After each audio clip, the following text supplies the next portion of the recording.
That's like the skateboard dream, is like California. Since I started skating, everyone was like, you know, California is the place to be, skate spots, skate parks, companies get sponsored, that whole, the dream of being a pro skater. So right out of high school and just kind of caught a ride, couch surfed for a couple years, and then everything kind of evolved from there. But yeah, it was just, that was kind of like the idea of how you make it in skateboarding, was you go to California and then you just pursue it. So that's what I did.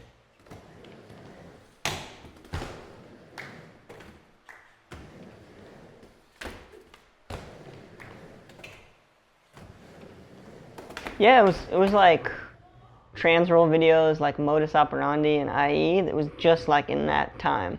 And so I'll even look back at those videos and they're like so like timeless. Like Mike Carroll's part, that, yeah, at that time, like it was pretty relatable too, you know, because it wasn't like a 50 stair handrail or something that I can't even fathom. It was like lines, you know, like technical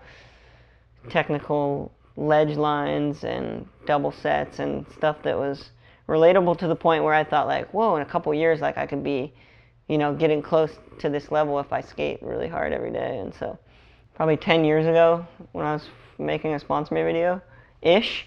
So like at that point, it wasn't that crazy yet. Like I feel like in the last 5 years, it just kind of like skyrocketed like pretty heavily, where it's like at a pretty serious level. But at that time, I just was, yeah, street skating, like skating schools, stuff like that. Curbs, loading docks, banks, manual pads, like just the basic mellow stuff. I wasn't really going nuts. It was like 9 stair tricks. But at the time, that was like kind of like a banger for me. Like a nollie tray flip on like a 9 stair was like my last trick in a video part, you know? So I could just did like at my level what I could do, you know? The hard part about it is like when you're sort of like not somebody that's known in the world of skateboarding, like what you need to do is like get in magazines and get known. But it's like if you're not known, it's hard. It's like you can't just hit up a Tiba and be like, can I shoot a photo? He's like, who are you? But if you're like already somebody that's sponsored, you're, you know, they're gonna be like, yeah, let's go shoot. And I was couch surfing too, so I had all these different like variables that were making it sort of hard to like, didn't have a car, didn't, you know, needed to always ask somebody to shower or brush my teeth.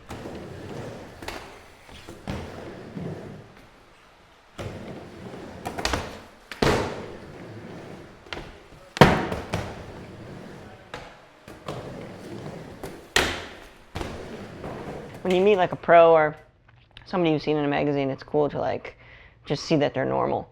That was like a big thing for me when I was growing up, to see like Brian Herman and Reynolds and all the Baker guys, and just like see that they're like just like me, in a sense that they're just like normal and they grew up skating, and then now they're like on the cover of magazines and stuff like that. Like Reynolds, when you meet him, he's just like nicest dude, super cool. And so you can have like a conversation with him and you're like, wow, I can totally be like that guy.